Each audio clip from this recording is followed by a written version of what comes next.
আসসালামু আলাইকুম। আপনাদের সাথে আবার আসলাম। হঠাৎ করে আমার একটা জিনিস মনে পড়লো দুপুরে লাঞ্চ করার পরে, যে সবাই কিন্তু অফিসের কাজের ফাঁকে একটা সময় পাইলে রিল্যাক্সের জন্য পার্কে ঘুরতে যায়। বাট মূল কথা হইলো, কেন এই কথাটা বললাম যে আমার কিন্তু এক্সট্রা করে বাইরে পার্কে যাওয়ার কোনো প্রয়োজন হয় না। তার কারণ হইলো, আপনারা দেখাই কেন কারণটা হইলো, আমার ঠিক অফিসের বাইরে যদি আমি তাকাই, ব্যাক সাইডে একটা অনেক সুন্দর পার্ক তৈরি করা আছে, দেখছেন?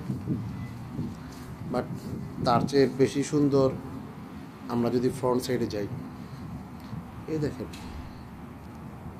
বসার জন্য সিকোয়েন্স করা আছে।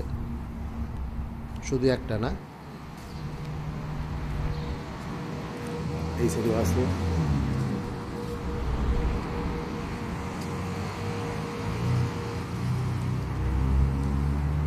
আসলে রীতিমতো একটা সুন্দর রিল্যাক্সের একটা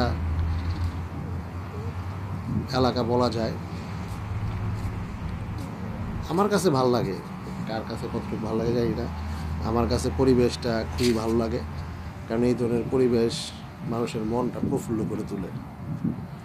এটুকুই শেয়ার করার জন্য আপনাদের বললাম যে আল্লাহ হয়তো আমার ভাগ্য ভালো, যার ফলে এমন একটা পরিবেশ পেয়েছি।